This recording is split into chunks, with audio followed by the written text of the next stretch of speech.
Missed an episode of your favorite podcast? Choose from over a decade of content in our archives, not just the latest episode. All free at gcnlive.com. This is your call to action. Get prepared, America. Economy, survival, energy, disasters. This is USAPrepares.com. Informative radio, educational radio. Interact now by emailing instructor@usaprepares.com or text at 434-390-7953. Class, please take your seats. Now, your instructor, Vincent Finelli. Everyone all set, cocked, locked? Here we go. Your dial set correctly to USA Prepares. Thank you for being in class with us today. Jason is engineering the broadcast in Minnesota. I'm Vincent Finelli. Rich Sheben's with us in Montana. Welcome, Rich. Well, thank you, Mr. Finelli. How are you doing this morning? Well, I'm doing okay. I'd like to share an article with you. I'm kind of frosted. I hate to do it, but I think I need to do it. So, very simply, it just happens. What can I say? So we had a dishwasher. It was made by General Electric, and it was just lousy. It wouldn't wash the dish. It was quiet. It was really, really quiet, and they advertised it as being quiet. Well, it's so quiet, it did a terrible job of washing dishes, and it's about 15 years old. Took it out, and I found what I thought was a really good one. I found a hardly used, Kenmore made by Whirlpool kitchen dishwasher. I really like it.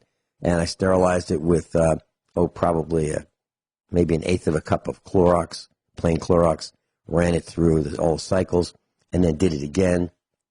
And it's good to go. And it really works great. It's a little noisier than the quiet GE that didn't clean the dishes, but it's made by Whirlpool. It's branded Kenmore, but it's really, really nice. Works great. And it's not very sophisticated, but it does a great job. And I thought, okay, I really like this one so much, let me get some more. So I got a couple more for parts. I've got, extra control boards, I got extra motors, pumps, switches, doors, tubs, everything you could think of. I got them stacked up, and so we're good to go. So I think I got, next 30 years or 40 years worth of dishwashers, should whoever wants them here at the house have them. And then, so I was at Sam's Club, and I wanted to get, 10 years worth of dishwashing detergent.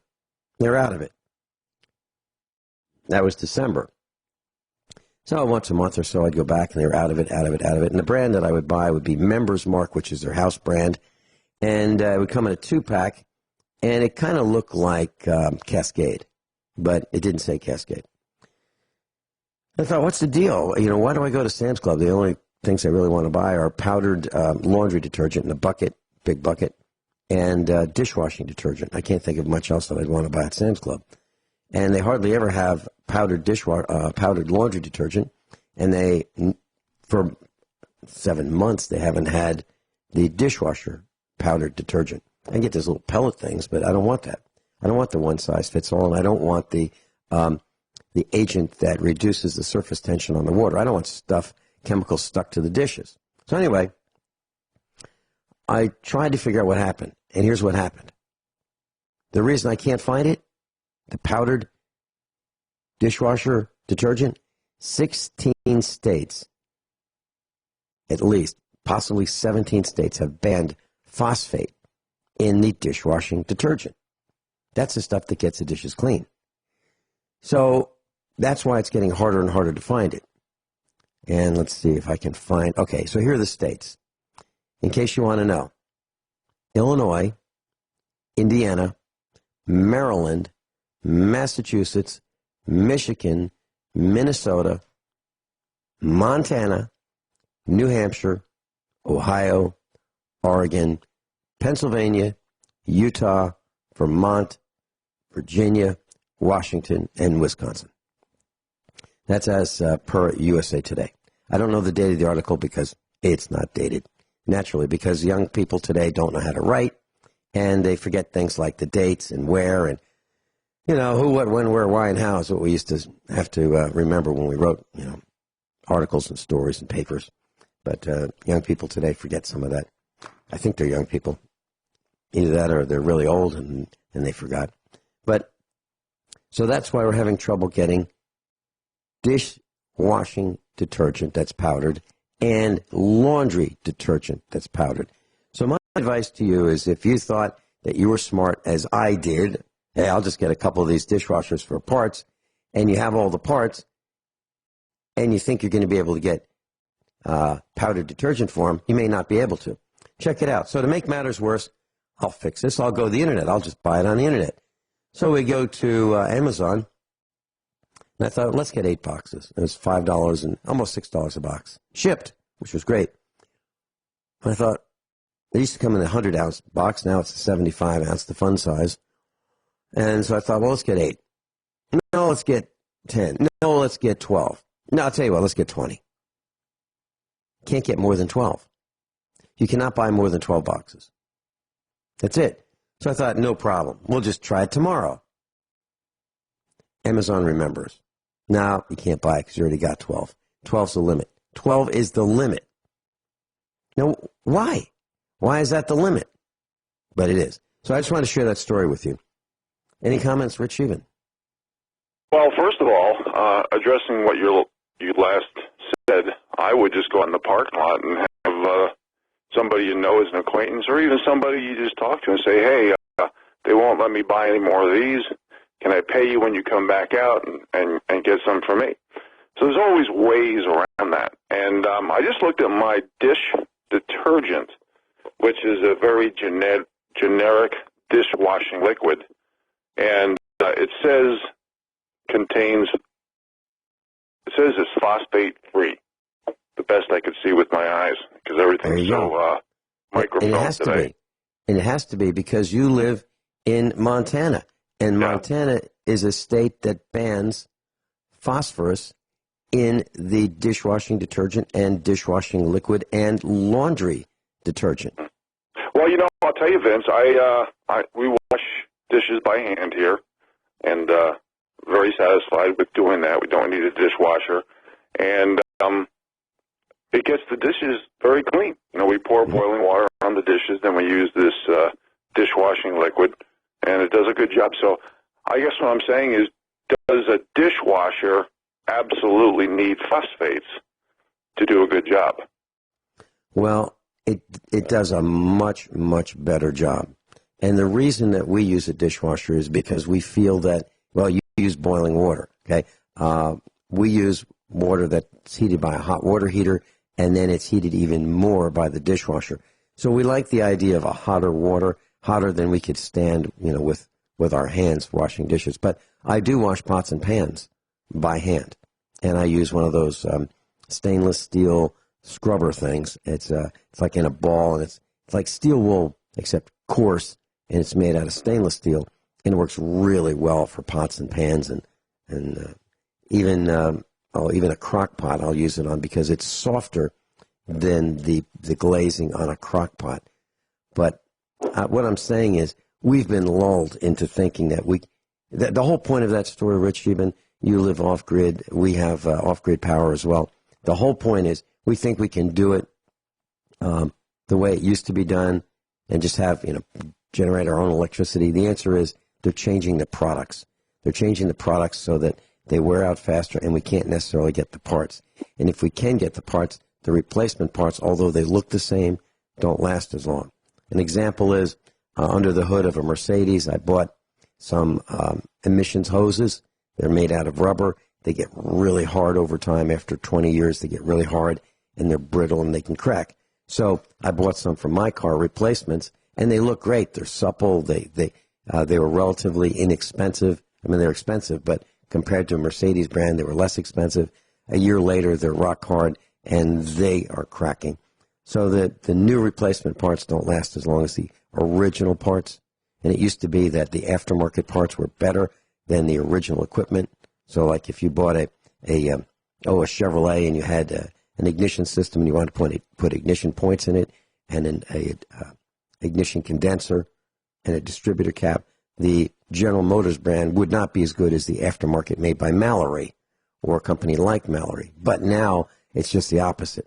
The best parts come from the original equipment manufacturer, and substandard parts come from aftermarket manufacturers. And most of those are from China. So it's getting more difficult, and the thing that I'd like to suggest that our class consider doing is look at what you need, what parts break, and you might want to get some spare parts to fix the things that you may think will break in the future so that you can get the parts. Because if this trade war escalates with China, pretty much everything comes from China. I mean, even the Mercedes spark plug wires come from China now. Can you imagine that? Even Mercedes spark plugs, Bosch branded spark plugs. They say Bosch on them, which absolutely positively meant German years ago. They're made in China today.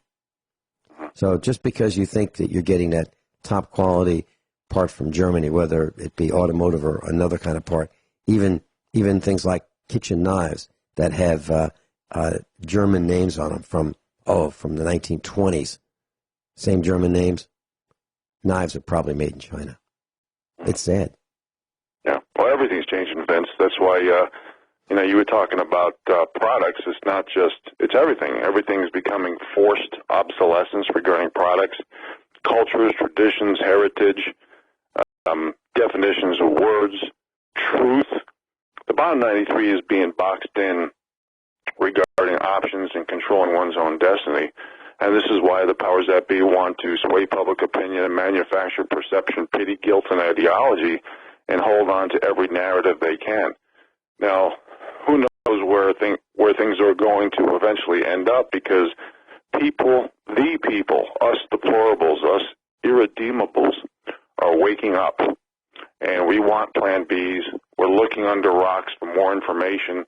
The mainstream media and the fascist system that Trump inherited. Look what's happening with big tech. My gosh. They literally got caught with Project Veritas saying that they want to change, stop Trump in 2020 on a hidden camera. I have an article here also saying Google censors video exposing Google. So big tech, the aristocracy is doing everything in their power to manufacture everything. And this is why they need us fighting each other versus race, gender, sexual orientation, religion, ideology, generation. They're gonna have veterans against non-veterans. They're gonna have every group possible. They are going to attack. There's going to be more hoaxes, false flags, lies, and propaganda than we've ever seen coming up to the 2020 election. And I think this is one of the reasons why the public tunes into us, because they want to get information, they want to get ideas and solutions, they want to get suggestions, they want to get lifestyle changes, because they are losing options, they're losing capital resources. People now in America get a job not based on hard work, effort, proven results, and qualifications, but on what skin pigmentation you are, what gender you are, what sexual orientation you are, and everything that made America great is opposite of what's happening today. So people are, that's why the West and the Rocky Mountains is getting so popular. People are getting out of the cities, urban, suburban America, especially because of 5G, and they're going rural. Yeah, we're going into a break. Rich Sheben's with us, offgridmontana.com, offgridmontana.com. Rich Sheben, you're talking about control and oppression of the little people. Got another quick story I want to share with you. So last week, I wanted to buy some propane, and we own our own tanks. So, class, if you want to buy your own propane tanks, you can buy them for used in really good shape for about $1 a gallon. So, a 300-gallon tank, $300. 500-gallon tank, $500. 1,000-gallon tank, $1,000. And if you own your own tank, you can shop anywhere you want for propane. You can buy it from any company you want. But if you buy it from company, if you lease or rent the tank, or they provide it free, that would be in quotes, free, you're obligated to buy propane from that particular company. And what happens is they charge more. If it's a company-owned tank, they'll charge you considerably more per gallon of propane than if you own your own tank. So we bought our own tanks, and we don't want them to say, you know what, we've been letting you use that tank, but we don't want to do that anymore, so we're taking the tanks. So we decided that we're never going to be in that position, so we bought our own tanks. So I wanted to fill them up, and we need between 400, 500, and 600 gallons. So I called our existing propane company, one that we've been dealing with for all the time we've been at the farm here, which is close to 15 years. And I asked them what the price was. Now, previously I paid $1.19 to $1.29 per gallon. And it was many years ago that I bought the last amount of propane. Called them up, and they said, okay, and your phone number is, so we got that. And so they knew who we were by us calling, and they cross-referenced our phone number with our account, and they brought us up on the screen. They quoted $1.749, which was a lot more than we paid the last time. And I thought, is that really? Can't be, no. So I asked Mrs. Finelli to call a week later, and she's same price, $1.749. So literally what the large companies do is they have your account in the computer, and they cross-reference by the caller ID number when you call them. So when they say, here's the price for you, they can give you the same price over and over and over again. Well, I had it with those guys, and I thought, you know what, I'm not going to be ripped off by them. I'm not going to be loyal and overpay. So during the radio broadcast, bottom of the hour break, I looked up local propane companies in Lebanon, Missouri, like half hour away. And the original company was in Lebanon. So I called the first one. It was a small independent. And the guy answered, and he was really anxious to talk to me, and he said $1.349. And I said, wow, sounds like I should be buying it from you. And I said, what I want to do is, I'm not going to bother you for little loads, 500 gallons or so, 400, 500, 600 gallons. I'll call you when the fields dry out. And when you're making a trip out this way, you can load us with another load and make the trip count and save you money, and it'll be good for everybody. And he said, yeah, that's what we like to do.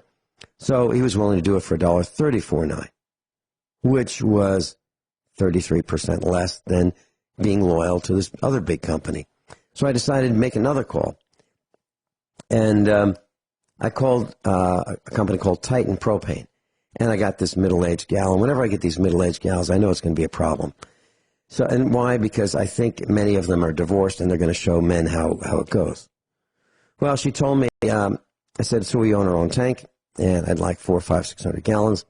And, we'd be a new customer for you. And normally new customers get treated better because they want your business. She tells me that she needs to know what I'm going to use it for so she can price it. And I said, so are you telling me that if I'm going to use propane for cooking, it's going to be a different price from if I'm going to use propane for heating hot water, and it's going to be a different price for if I had a pool and I wanted to heat my pool with it, or if I wanted to heat my house with it, it'd be a different price? She said, that's right. And I said, I'm not going to tell you. It's none of your business what I'm going to use propane for. She said, well, I can't help you then. So I just wanted to tell you, class, this is what's coming. Time of use and use. So depending on what you want to use, let's say electricity for in the future with your smart meter, you're probably going to be charged on what you use the electricity for and the time of day that you use it. Maybe the season, and it's the same darn lousy electricity. It's the same darn lousy propane. But they want to charge different prices based on how I'm going to use it. And I can understand it costing more for small loads, but that's not what she said. She wanted to know how I was going to use it. I told her that I would be buying it in this quantity, so she knew the quantity, and that wasn't good enough.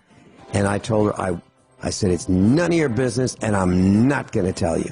So, class, keep that in mind. That's what's coming. So have an answer for him. Have an answer for him when you get asked those kinds of questions. We'll be right back. Rich Sheben's with us. And, Rich, the last part of this little story is I decided to call back the original company, the company that charged $1 or asked $1.74.9, the first company we dealt with, the one we would be loyal to. But I didn't call corporate headquarters.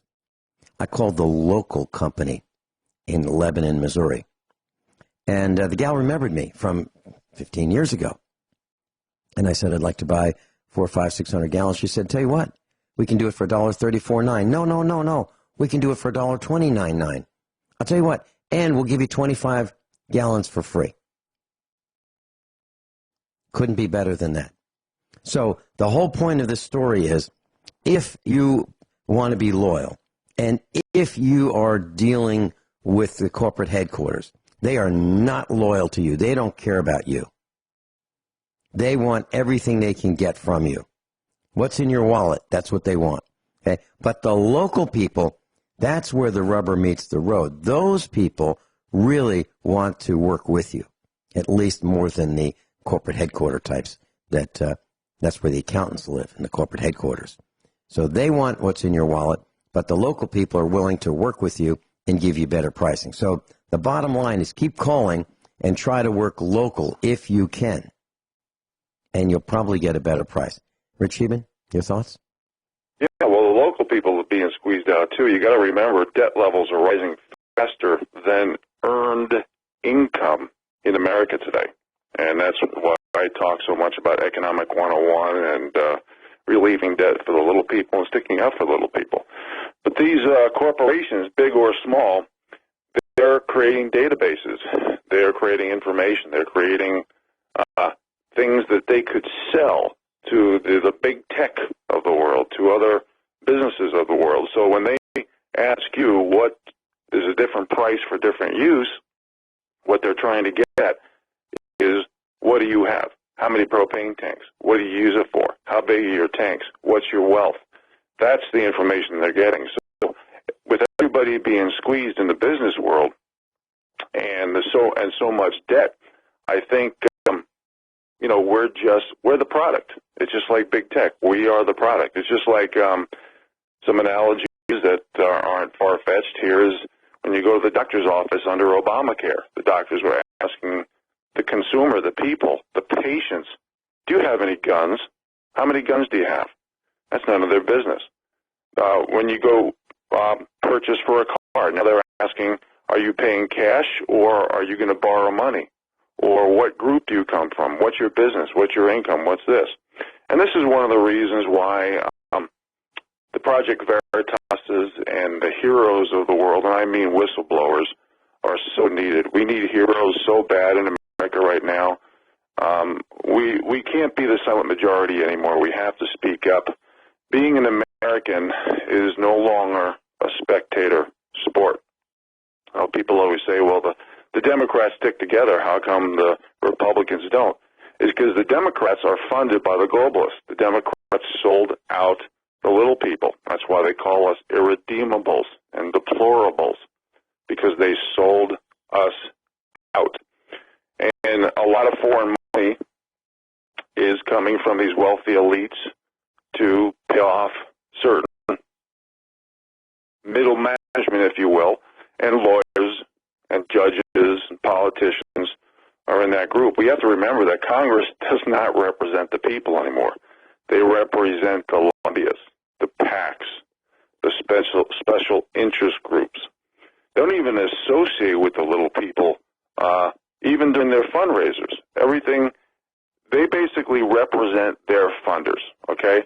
So it's up to us to, whether it's at the whistleblower level as an insider or a consumer level on the outsider, to read and research and find out what's happening. And this is why self-sufficiency and moving rural and trying to control one's own destiny is getting so popular, Vince, because the people are being squeezed out, especially in a situation when debt levels are rising faster than earned income. And that is a fact that's been a fact for a while. So the corporate debt and profit illusions that we read about all the time is basically just for the few top people. It's let me give you an example of now. Can Trump paper over a coming recession by November of 2020? I think he's got a good chance of doing that because the unit measures and calculations have been so skewed and changed over the years that you can almost get away and manufacture so much different perception. But we're not in a healthy economy. We're in a fascist economy, and there's two economies in many contexts. And the context I'm going to talk about right now is there's an economy for the top 7% of Americans, and then there's an economy for the bottom 93% of Americans. And that especially holds true for the bottom 80%. Just like some of the facts, like, for example, the S&P 500. Fourth quarter, top 20 companies account for 75% of the S&P earnings. So why is the whole S&P going through the roof? Because of that. Top 20 companies have 80% of the cash. Top 3 companies in the S&P have more cash than the bottom 450 companies. So when you look at all this so-called good news that's manufactured perception, it's only a few companies at the very top. Same thing with the people. Do you think, all this talk about, whites, we got to penalize whites? Do you think Bezos, Buffett, and Gates, and Bloomberg, and Cuomo, and Zuckerberg, and all these people, all these pale-skinned people, do you think they're going to be giving up their wealth and giving it to the little people? Hell no. It's all theater. So just like consumers, the bottom 80% at least are living paycheck to paycheck. And the same goes for the corporations. And we've talked about zombie companies, at least a quarter of the rest of the 2,000 small cap are zombie companies, which means they have to borrow money to pay interest on their existing debt. I mean, it's ridiculous. We have gone beyond the corporate model, the American corporate model. It's not even. It's a total different definition today. So this is why there's no allowance for an increased interest rates, which we've talked about, and we can't afford any more debt. So this phony recovery and health. Now, is the economy in a recession? Probably not, with the math that we're using today in the unit of measures. If we use the unit of measures from the 70s, would we be in a recession? Yes. Would we have higher inflation? Yes. So when you mask a recovery for the bottom 80%, in fact, the bottom 93% statistically is losing ground. So what do we need to do to spread the wealth around? If the Fed decreases, I know I'm going off into a tangent here, Vince, but I'm going to take the ball for a couple minutes here. If the Fed decreases short-term rates, okay, is that a possibility of long-term rate increases? Maybe. Would that devalue the dollar? Most likely. See, anytime we devalue the dollar and create any type of an inflationary situation, the poor people in the realm of needs and wants, but mostly needs, they're going to see more inflation, so their costs are going to go up. And this is why I keep talking, Vince, about how we need long-term rates to go to zero, even negative for a couple of years, just so the little people can refinance, because debt levels are rising faster than earned income.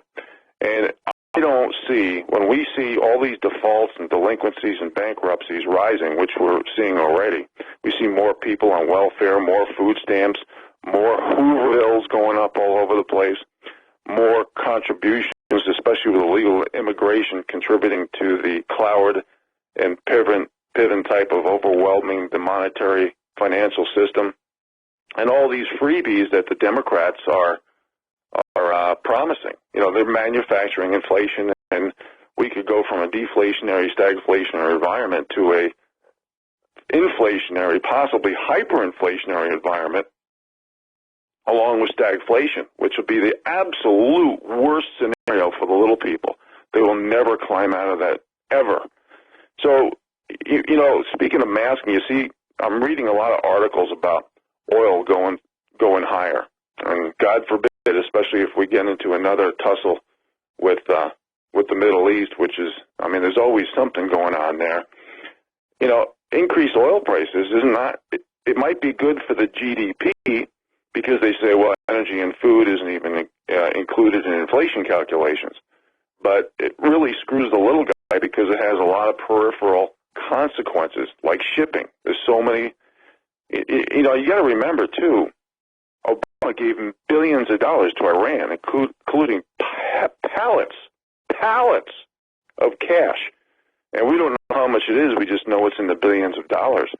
And we can't, we have literally given our uranium to Russia, and our cash to Iran. If we get into a war right now, it could be very ugly. So I think this is one of the big reasons, Vince, that we're seeing a lot of people moving to the country.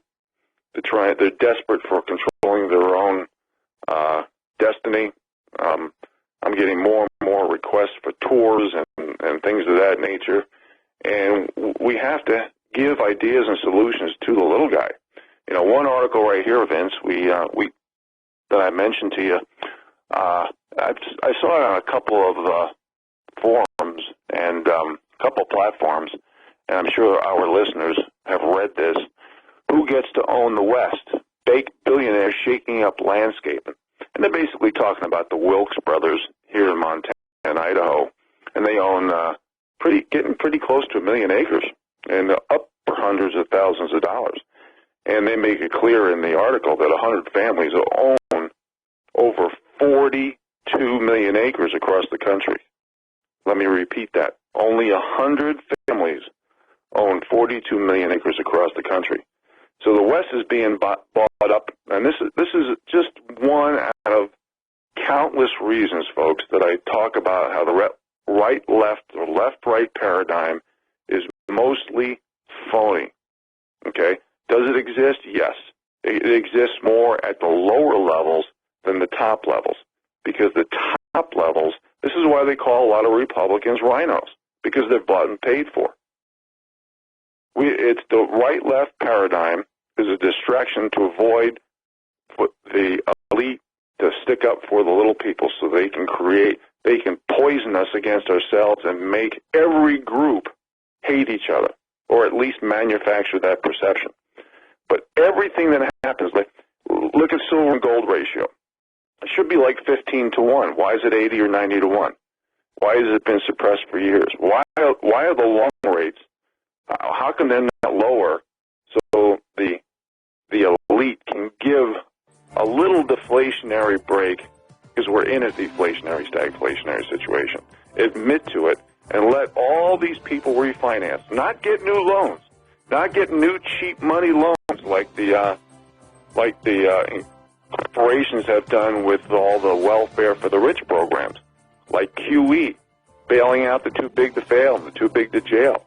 You know, all this liquidity goes to the banks and Wall Street, insurance companies, and other big companies. Fractional reserve lending. We're going into a break. Rich Eben's with us. Rich, you've been talking about inflation, and let's just nail this one. So, class, back in 1960, I was born in the 1950s, the early 1950s, and I remember the 1960s very well. One of the best times this country's ever had. Brand new car in 1960 was about $2,600 for a brand new car. That's an average car. That's not the little tiny ones. That's not the Cadillacs, but kind of right in the middle. A new house in 1960, $12,700. The average income back then was $5,300 a year. Minimum wage was $1.25. If you wanted to buy men's Oxford shoes, they were $12.95. If you wanted to buy a skirt for the missus, $5. Gallon of milk was 95 cents. If you wanted to go to the movies, full price ticket was $1. Now I know the matinees on the weekend were 35 cents. I know that for a fact. I was there. A 1 ounce Hershey bar, the best chocolate, 5 cents. If you wanted Nestle's, a little sweeter than that, 5 cents. That's for 1 ounce. Sirloin steak was 85 cents a pound. You could get a hamburger at McDonald's for 10 cents. French fries for 12 cents. Sugar was 38 cents for 5 pounds. A loaf of bread was 17 cents. If you wanted to get a can of house brand soda, it was 7 cents. Gasoline was 25 cents a gallon. Those are numbers that I know for absolute certainty because I was there. Can you imagine that? Leather shoes for $13 a pair. For men's leather shoes. It was less expensive for children. So, Rich, you talk about inflation. It's eating us alive, and it is not necessary. It's all a result of the printing that the government is allowing and the Fed is carrying out. That's what this is all about. Your purchasing power of your Federal Reserve accounting unit dollar, also known as a fraud, F-R-A-U-D, Federal Reserve accounting unit dollar, has been worth less and less and less and less and less. So that's why you have to use more and more and more of them to buy the same things that we used to be able to buy for less back in the 1960s, like that Hershey bar, which is now over $1, which used to cost us 5 cents. No question about it. That's what's happened. They are to blame. They engineered it. It's not like, when you go to business school, they talk about inflation. They don't tell you that it's man-made. They don't tell you that it's engineered. They don't tell you that your government has brought this to you so that you have to work harder for less. And when you talk about, not you, but all of us talk about people who are unhappy, suicide rates going up. Why? Because people can't make it. Because they're being robbed with the insidious, invisible theft called inflation. Rich Scheben? Yeah, we've talked about this in great detail, inflation and deflation, and increasing the money supply and inflating it, and the medium of exchange for what are we getting, consumer confidence being questioned. You throw in Keynesian economics, which I've done practically whole shows on, and group identity politics, which I have done whole shows on. You really question value. You even question the value, the dignity, and the experience of work today. When central banks print out of thin air and the bailout goes to the super wealthy only and doesn't help the little people, that's who we on USAPrepares.com try to stick up for. Because this Keynesian economic game plan or template, if you will, is not about happiness for the little people. It's about measurements like GDP, which is not equivalent to happiness. It's about printing, inflating, buy now, pay later. So when you look at things like GDP, and we've talked about this, GDP, you need $4 of new debt approximately, and that changes a little bit. I've seen anywhere from $3 to $6. But right now it's somewhere in the neighborhood of $4 to $5 of new debt to have $1 of so-called growth. Now, how is that happiness for the little people? This is why I'm talking about President Trump. If any of your people are listening or you're listening, if you could lower the back end of the yield curve from 10 to 30 down to 0, even into the negatives, and the reason why I say negatives and associate this with QE for the people, because QE, quantitative easing, this is just a gimmick. It's a new invention, and it goes for liquidity for the banks. It goes to Wall Street. It goes 98% of quantitative easing goes to the top 1 to 2%. Okay? So if we went to negative interest rates, like even if you look at all the countries in negative interest rates right now, and it's growing, I think there's somewhere, I read different numbers, anywhere from 11.7 to $13 trillion now, Vince, in negative yielding debt. And I hear the music this time, so I will yield and talk about that on the flip side. All right, we'll be right back. Rich Scheben, offgridmontana.com.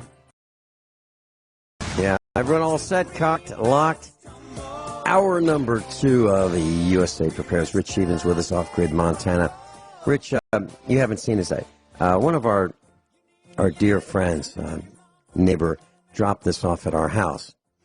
And it's a newspaper. I don't subscribe to the local county newspaper. It's 8 pages. Comes out once a week. It's 8 pages. It costs 75 cents to subscribe to this particular small, tiny local newspaper. And one full page of this 8-page newspaper that comes out once a week, 52 times a year, is dedicated to lousy internet. And when I talk about how bad the internet here is, most people think, yeah, I'm kidding, right? It can't be that bad. Well, the newspaper is now dedicated 1/8 of an entire issue of the newspaper to how bad CenturyLink is. and that's the only internet provider unless you have over-the-air internet, satellite internet. So, headline, business owners frustrated with internet options, frequent outages and low speeds making local business difficult. Goes on to say many of the small business owners in the area are a little frustrated with their current internet options. Low speeds, high rates, and regular outages have made it hard to do business. CenturyLink is currently the major internet provider. Now, here's what that means. So, the little guy is getting beat up. The little businesses are being driven out by the big businesses. The big businesses can afford, communications. So, in our area, the businesses pay the big businesses, the large corporations. Well, the government corporation and the school corporations, the public school corporation, they get different service. So their internet is up. So if you're at school, can you imagine going to school and being dependent on the internet and having it down like once a week? It would be impossible to try to conduct even the semblance of education that they attempt to tell us that they're doing in the public training camp. But the internet's down for everybody else, and that's small businesses and individuals. So 1/8 of the entire newspaper is bashing that same company that I've been bashing for years, CenturyLink, which is also known as CenturyTel. The old name was CenturyTel. New name is CenturyLink. It's what we have here. So I never know if I'm going to be able to broadcast the next day, that day, or during the broadcast. I never know. And it is absolutely the worst internet provider in the galaxy. And it is a big internet provider across the country. So if you live in rural America, you probably have CenturyLink. Rick Miller has it on the West Coast. It's miserable, absolutely miserable. So thankfully, the newspaper, the local county newspaper, took aim at CenturyLink for how bad it really is. So there's two classes of service. There's one for the government corporation and big business won't pay for it, and then there's internet for us. They'll take it down and they won't even tell us why. They'll take it down on purpose, and they won't tell us why, because they figure we don't need to know. One time they took it down because they wanted to expand their offerings. They took it down for 2 days so they could add television service to their internet. That's what we need. We need more television. Jeez.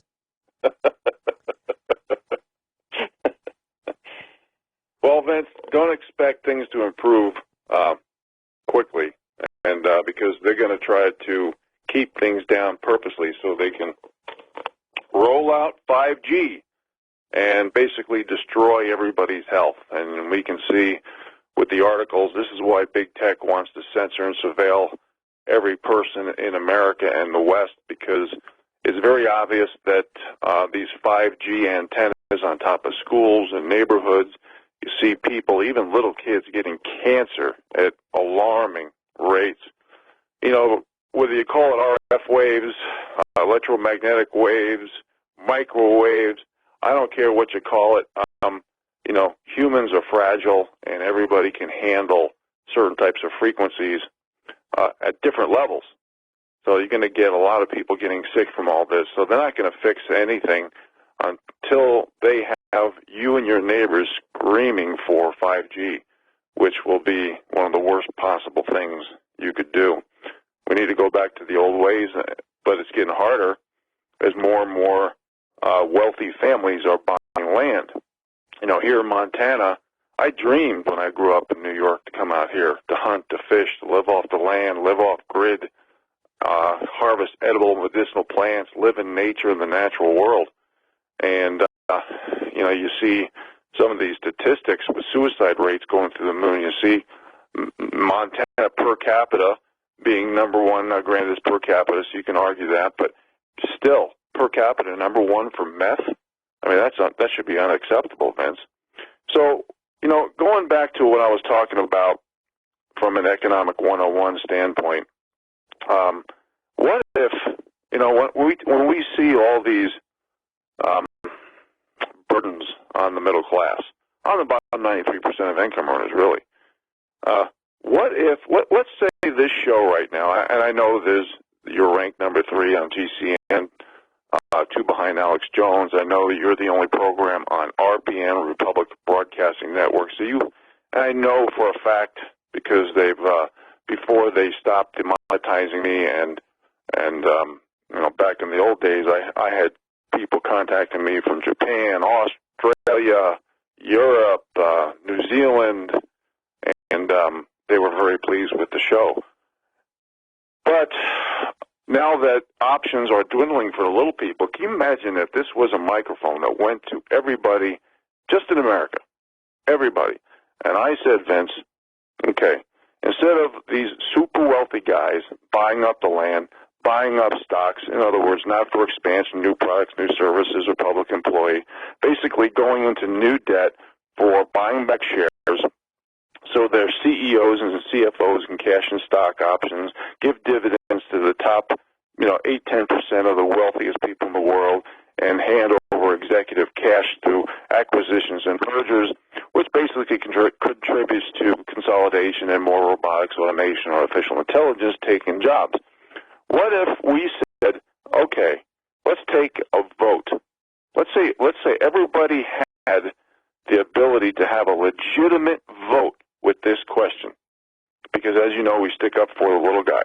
Instead of people super wealthy funding both sides of wars, NGOs, geoengineering, stealing, basically taking over the seeds and eliminating heirloom and open pollinated seeds, putting 5G everywhere, all this cancer, all this vaccinations, all this stuff. What if we said, instead of the wealthy putting money into propaganda, lies, hoaxes, and false flags, and all this stuff that's killing America, especially group identity politics, what if this question came over the airwaves right now? What if we instituted the people laws of excess, not excess, excess, EXCESS, excess. And we said, what net worth would be the most these people, all people, can have? And let's say the people voted on a certain cardinal number. Let's say it's $10 million, okay? So all these people who are putting money into all these things that are killing us, that are divide and conquer strategies, that are destroying happiness, wealth, prosperity, controlling one's own destiny for the little guy, for us deplorables, and us irredeemables.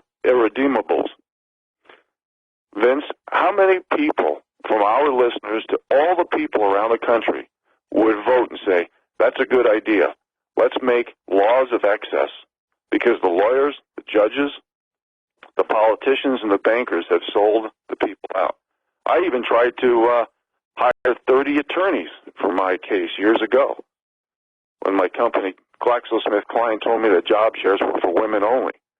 I had a lawyer tell me that if I was a female and the same thing happened to me, I would have a $10 million lawsuit by the end of the day. Another attorney told me I did not have enough group self-pity points as a poor/middle-class white male heterosexual with a Christian name. So, what if we had laws of excess, Vince? How do you feel? I mean, let me ask you a specific question. If you had $10 million net worth right now, could you live a good life, Vincent Finelli? Absolutely, but there's something that I would not be able to do. If I were limited to $10 million, I wouldn't be able to buy politicians. I wouldn't be able to eliminate the lives of the little people. I wouldn't be able to squash the little people. I wouldn't be able to do the things that, the Gates tribe does, the wealthy do. I wouldn't be able to do the kinds of things that Mr. Monsanto does, because it's not enough money. You have to be way more wealthy than that in order to bribe and create laws in your favor and oppress the little people. So I would be, and of course I'm being facetious because I wouldn't do those things. But it takes more than $10 million to do the things that they do. So that would shut those bad guys down. Bingo. It really would. Bingo. It would shut them down. You know, going off into a little tangent here, as I often do, I want to congratulate, just in case, Burgess Owens. I was a Jet fan for years because I'm from the New York City area. He played for the Jets as a safety a little bit. And I'm sure everybody has read what he said when he gave his little 5-minute speech to Congress. And one of the things he said, the Democrats alone should pay for all the misery they have brought on my race. They should pay for reparations. And the Democrats, you know, we are not living in the JFK era of Democrats or democracy. Now, keep in mind, we are supposed to be a constitutional republic. It's just that the politicians have sold us out to special interest groups and the fascist system of big government, big corporations, basically watching each other's back at the expense of the little people. So that being said, there would be less people being bought and paid for. There would be less addiction to power, money, and control. And I'm not taking anything, in case somebody from the Wilkes family is listening, I'm not taking anything away from the Wilkes brothers. I understand they grew up poor, they didn't have education, and they basically invented fracking. So you got to give them credit.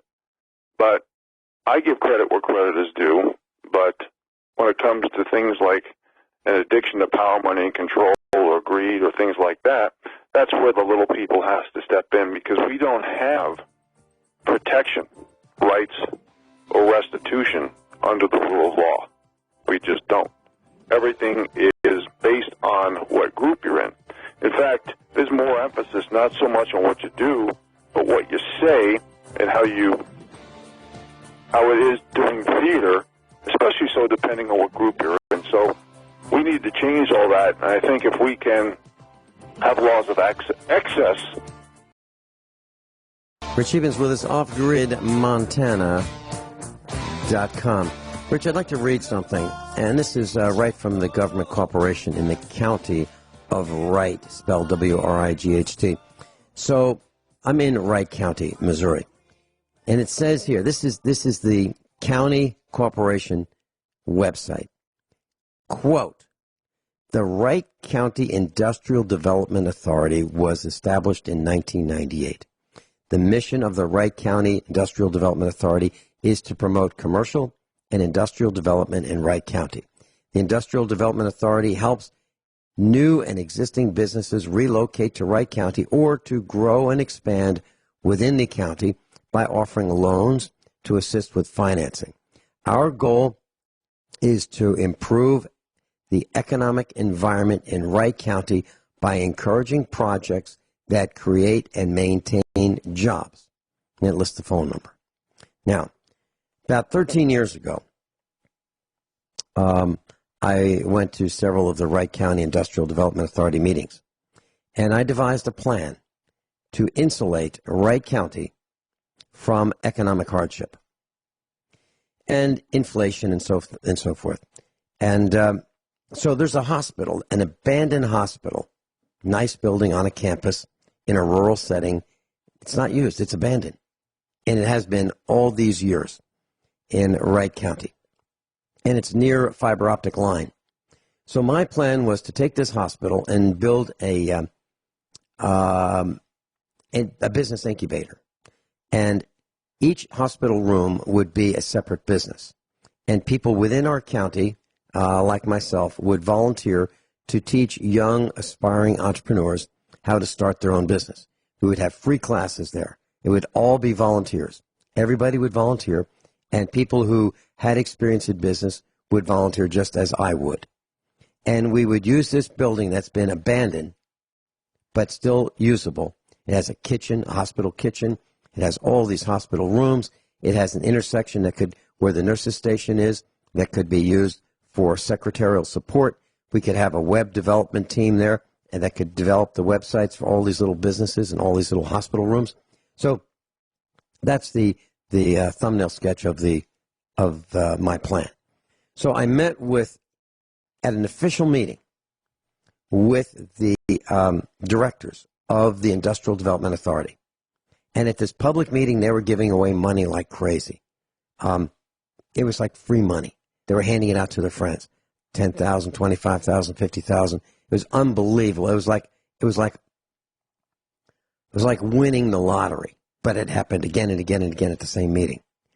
So at the end of the meeting, they finally recognized me, and I said, I'd like to present a plan to you, the board of directors, and to the general public, and how we can insulate ourselves from what I believe is coming, economic hard times.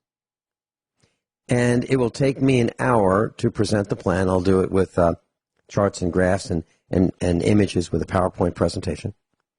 And it will take me about a week to prepare this, but I don't want to prepare it if you don't want to hear it. So if you're interested, I'll prepare it and I'll present it. But I'll need 1 hour of your time at the public meeting. And the board of directors said, we'll give you 5 minutes. And I said, it'll take an hour. You'll have questions, and I'm going to need to answer those questions. There'll be questions from the public, and it's a comprehensive plan, and it will work. And they said, you've got 5 minutes. And I said, 5 minutes? They said, you only have 5 minutes. And I said, no deal. And I walked out. That is what we are facing. These know-it-alls, these GDP know-it-alls, who are in positions of authority, want to clamp down and prevent the little people from succeeding. That's what we've got. And who are these people? They're the big names in the county. You know, they're the names you know. They're the family names. They're the ones who get all the gifts from the government. They get the soil and water conservation farm assistance gifts. They get free wells, free fencing, free waterers, free fertilizer, free lime, free everything. Because they're connected to the family members who work in those positions. So what is it like? Well, you know, the county commissioner, one of the county commissioners in our county, so he runs the county. There's 3 of them. He's one of them. What does his wife do? She operates and owns a for-hire Division of Motor Vehicles agency. So you want your license, you go to her. You want something done in the county, you go to him. They've got it sewn up. That's what it's like everywhere, all over the United States. Rich Evans with us. Class, I want you to think about this. So if you pay attention to some of the commercials you hear on alternative radio, you'll hear commercials for you're not getting the right nutrition. Well, you're not. You'll hear commercials saying that here's a case where the IRS has attacked somebody, coming after them hard and fast and strong. That's true. So you've got poor nutrition by the food companies. You've got preservatives that are killing you. You've got Wi-Fi that's killing you. You've got the IRS coming after you. You've got your identity has probably been stolen once, twice, or a whole bunch of times. And you hear commercials about how to protect your identity. Then you have people who attack businesses and beat them up for the wrong reasons. And so how do you protect your reputation on the internet? I mean, the list goes on and on.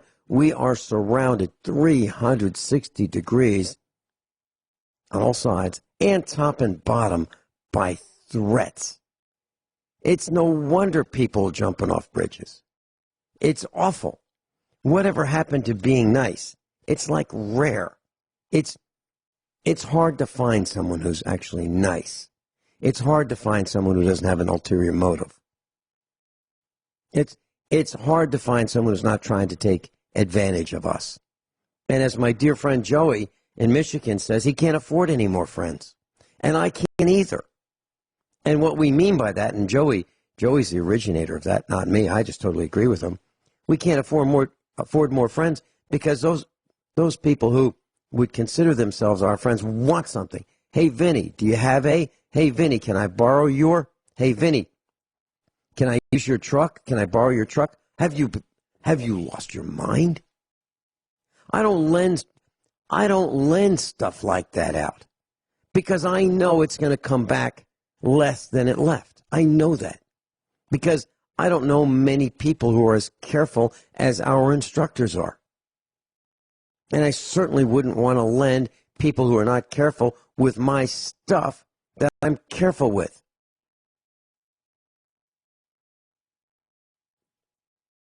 I'm frustrated, Rich Scheben. I'm angry.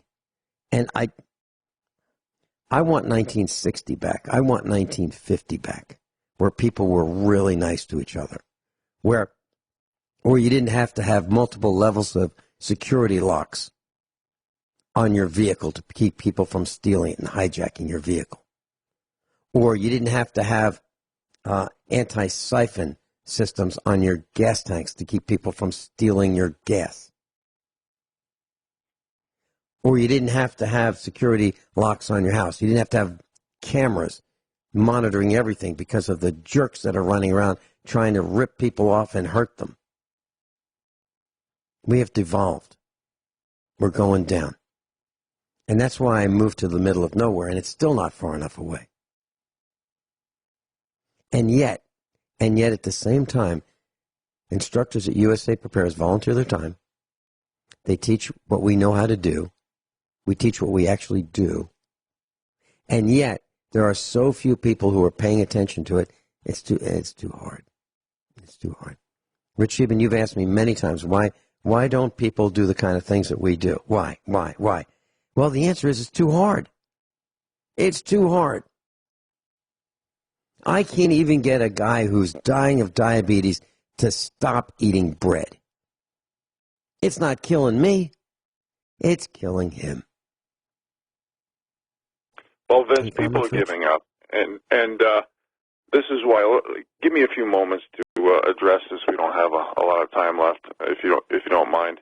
You know, you talked about that corporation, giving free money to friends. This is you asked me. You told me I should read this every show. Obviously, I don't even come close to that because we don't have enough time to do so. But these regular little listeners would recognize right off what I'm saying. And this is, quote, when you see that trading is done not by consent but by compulsion, when you see that in order to produce you need to obtain permission from men who produce nothing, when you see that money is flowing to those who deal not in goods but in favors, when you see that men get richer by graft and by pull than by work, and your own laws don't protect you against them but protect them against you, when you see corruption being rewarded and honestly becoming a self-sacrifice, you may know that your society is doomed. And, of course, that is from Anne Rand, a quote from her, Atlas Shrugged. So, basically, that's the exclamation point on everything that you're talking about right now, Vince. We have, I'm sure, our listeners listened to the news at the top of the hour where new home sales had plunged 7.8%. That's one of the reasons I talk about all these false units of measures and calculations that have been changed and redone, like GDP, 70% consumption. How can you say our economy is doing well when home sales plunges 7.8% right in the middle of the summer? And this is why I talk about negative interest rates, just for the little people. Now, if someone has less than $1 million in the bank, they should not be subjected to negative interest rates. In fact, I'm even for keeping the short-term interest rates higher. I know it has nothing to do with common sense from a loan perspective, but we have bailed out these banks so many times and bailed out Wall Street so many times, and they just give money to their friends for favors. So before whatever reset comes, whatever revaluation comes, I would like to see the little people get, and I hate the term quantitative easing, but I'm going to use that because that's what's been the innovative term over the last few years, and of course it's all made up. None of it has anything to do with free markets and supply and demand. But I'll tell you right now, if we have universal basic income, if we have this modern monetary theory or whatever the hell they call it, we're going to lose so much consumer confidence in our dollar, not just home but abroad. And we have, you got to remember, we have 2-3 times the amount of U.S. dollars in Federal Reserve notes abroad than we do here in America. So all that money is going to come rushing in.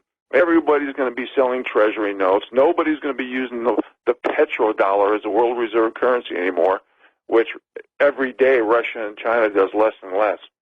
And one day we're going to go from, again, a deflationary, stagflationary environment to a hyperinflationary environment, and all the little people and their kin and their kin and their kin, unless they have the ability to distract, dumb down, and divide the public, they will be in a caste system for the rest of their life. So, President Trump, if you want to get reelected, people say, well, the Fed can only control the short-term interest rates. I say baloney. I say, the market senses a deflationary, stagflationary environment. And we are manufacturing inflation, which I've talked about for hours and given so many reasons for. And stock buybacks is just one of them. Again, they're taking out new debt, not for expansion of new products or services, or even helping more employees get hired, but to boost the earnings per share. So when you do all this for the benefit of the CEOs so they can cash in their stock options, you're taking out more debt, you're selling that debt to unsuspecting pension funds so they can chase yield, you're not benefiting anybody. And as the little people go more and more into defaults and delinquencies and bankruptcies, more food stamps, more welfare, there's more cost shifting. There's more overwhelming monetary systems. And all freebies do is create an inflationary and possibly hyperinflationary situation, which screws the little guy. So, folks, this is one of the reasons that me and Vince talk about living rural and trying to control your own destiny. Try to grow a garden. Try to have some fruit trees. Try to raise some animals. Try to learn how to hunt and fish and gut an animal and butcher. Try to learn how to live off-grid and literally reap the benefits of free energy just when the sun's out. I mean, there's so many different outside-the-box ways to live, and so many of these people in control that control the narrative that every message is sanctioned from the top down, mostly to distract, dumb down, and divide us by groups. We have to control the messages for each other. Okay, we have to give options, ideas, and solutions for each other. And I've done, for those of you who are regular listeners, as you know, I have done shows, specific shows, several of them, just ideas and solutions. They weren't politically correct. In other words, they're not sanctioned by the elite. Everything that we do here is to try to give ideas and solutions, suggestions, so maybe it gets to the highest levels, and maybe somebody at the highest levels has a heart for a moment who can avoid this authoritarian, communist, socialist, dictatorship, totalitarian, tyrannical, fascist system that we're heading towards. I mean, it's all lies and propaganda, hoaxes and false flags. Like right here, Vince, I have an article, Hillary, circumstance of Trump's America more dangerous than Hitler's Germany. I mean, we're totally living in Stupidville. This has nothing to do with Hitler. The left is the one that wants to control the media. They don't want citizen journalists. The left wants to control the police. And so the wealthy kids can join Antifa. The left wants no due process. The left wants government schools controlling the curriculum over the parents, and they're anti-homeschool. The left wants private property invasions by the police. The left wants strip searches.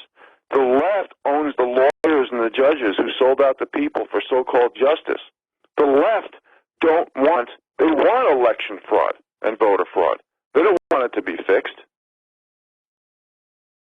I mean, when we say we're anti-immigration, we're anti-vetted immigration. We're anti-illegal immigration. When you look at the numbers, folks, 2,000 people per year on average are getting killed by illegal immigrants. There's less than 100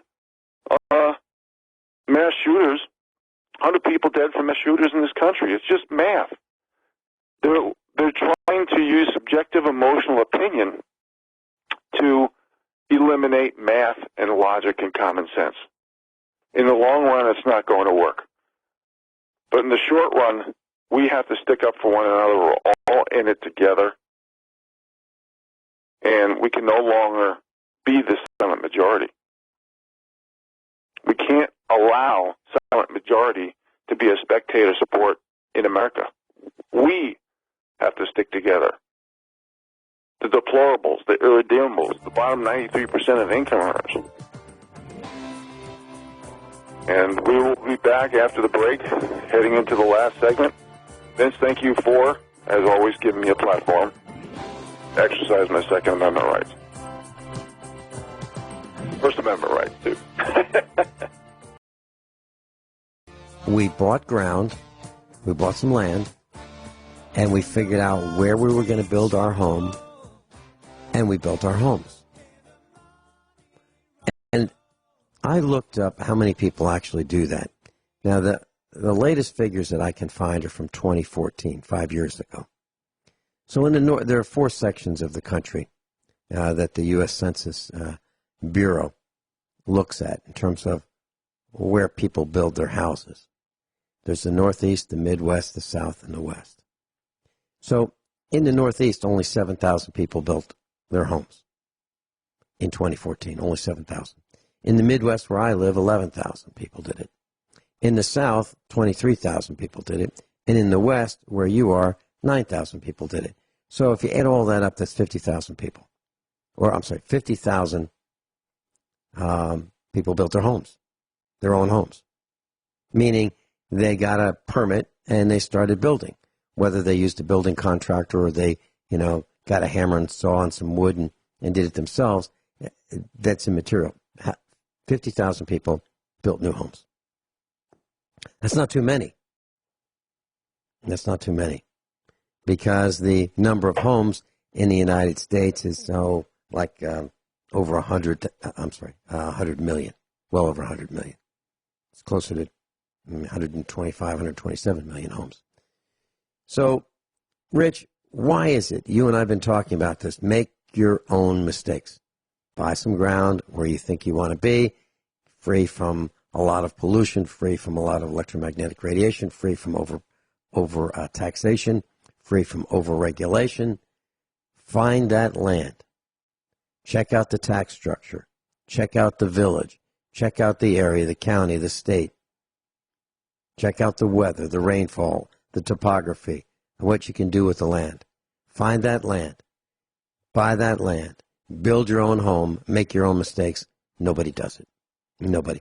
We've even had people call us, call you and me, meet with us, and we've spent our time free of charge to help people figure out how to do it. Coach them. Show them physically, in person, how to do it, what to pay, what things cost, how it works. And no one's done it. What do you think? Well, I'll tell you, I've had lots of phone calls. I've had lots of people here, Vince. A lot of people read my book or heard me give a talk or heard me on the radio. And there is a lot of people in Montana. I tell people live where you recreate. I tell people that insurance and taxes are so high in urban, suburban America. Who are they going to sell their home to? And when you look at the generations coming back in their savings rate, their work ethic, their opportunities, group identity politics, Keynesian economics, the central bank corrupt monetary system, there's no way they're going to sell their house for a profit unless the powers that be purposely manufacture more inflation, with some of the many examples I've given over the years. And that doesn't do anybody any good, especially if it gets to the point where it's so manufactured that we lose our world reserve currency status and everything starts to fall and collapse. So I think it's great advice. I know a lot of people who are doing it. Some people are restricted. And I think some of these are excuses, but some people talk about capital resource advantages or disadvantages. Some people talk about their age or their health. I hear a lot of reasons or excuses on why they shouldn't do it. And I tell everybody, pretend you're starting out. Too many people think, well, this is how I'm going to end up. That's not how you start a new adventure. That's not how you start new challenges in a new life. You got to look at the fact that life is short, and who knows what value of your dollars that are sitting in your bank right now are going to be worth even tomorrow, never mind next year. So if you want value, if you want those paper fiat dollars to go to use, that's one of the reasons why I talked about that article that was on Drudge Report about the billionaires buying up the West, because pretty soon there won't be anything left for the little people. And they are taking their fiat currency and they're buying hard assets. They're buying trees, which is free heat. They're buying topography, which is places for animals to roam, edible medicinal plants, gardening, raising animals. They're living where they recreate. They're enjoying life and nature and the natural world. And everybody else in urban, suburban America is going to be stuck in 5G land. Vince? Yeah, that's absolutely right. So, class, it sounds like I'm a little frustrated. I am. We've been teaching you to make your own mistakes, do your own research, and get out of the trap that you're in, but hardly anybody wants to do it. It's too hard. I don't get it. I really don't get it. So that's why I sound frustrated. Now, we're going to plug along, and maybe we'll find a few people who are willing to take the plunge. And if you are, give us a call, in a future broadcast. Thanks so much for being with us, Rich Scheben. Class, above all, honesty and integrity. What happens next is up to you.